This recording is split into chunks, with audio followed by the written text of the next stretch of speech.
पहलगाम में सुरक्षा की अनदेखी क्यों, गृह मंत्री से इस्तीफे की मांग। पूर्णिया के पूर्व सांसद उदय सिंह उर्फ पप्पू सिंह ने प्रेस वार्ता करते हुए पहलगाम आतंकी हमले के दोषियों पर कार्रवाई की मांग की।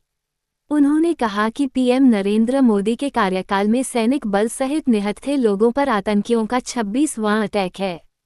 पूर्व सांसद ने कहा कि केंद्र सरकार के नियंत्रण में कश्मीर की सुरक्षा है, तो पर्यटक स्थल पहलगाम में सुरक्षा बल क्यों नहीं मौजूद था, जहां 2000 सैलानी मौजूद थे।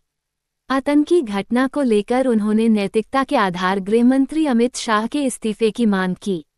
इंटेलिजेंस एजेंसी पर भी सवाल उठाते हुए कहा कि वारदात को अंजाम देने के बाद सारी सूचना कैसे एकाएक सामने निकल आती है। क्या एजेंसी को पहले से पता होता है या फिर कोई डिटेल छोड़ जाता है। सिंधु जल संधि के मसले पर कहा कि पाकिस्तान में जो पानी जा रहा है उसे हमें रखने की क्षमता नहीं है। इस मसले पर केंद्र सरकार जो फैसला लेगी हम सभी उसके साथ हैं।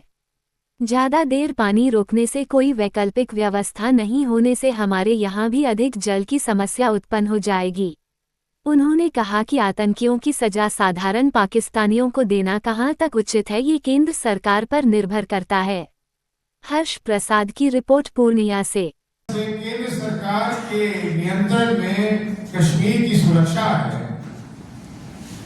तो सुरक्षा बल ऐसी जगह पे क्यों नहीं था जहां 2000 हमारे देशवासी छुट्टी मनाने गए थे अपने पत्नी के साथ, अपने बच्चों के साथ, अपने माँ बाप के साथ, और जो पीड़ित हैं उनकी मैं कुछ लोगों की, कुछ महिलाओं की मैं बयान सुन रहा था कि वो चिल्लाकर कहेंगे मुख्यमंत्री से, कहेंगे मंत्री से, ये कह रही है कि सुरक्षा ना एक पुलिस, न एक सुरक्षा कर्मी, न किसी इलाज का इंतजाम।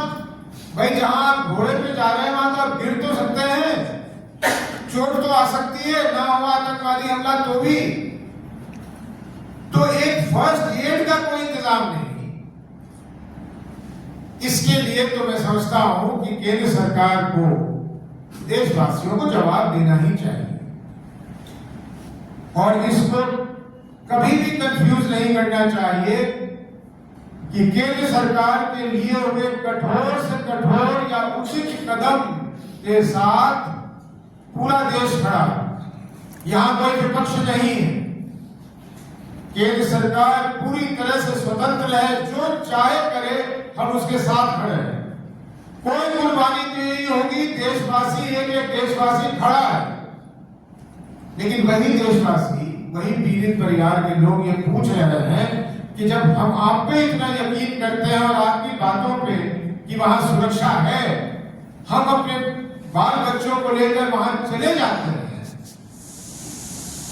तब ऐसा होना ये तो बहुत ही दुखद और गैर जिम्मेदारी की चीज है। और मेरे समझ से इस कारण, इस बाबत गृह मंत्री जी को इस्तीफा देना चाहिए, क्योंकि नैतिकता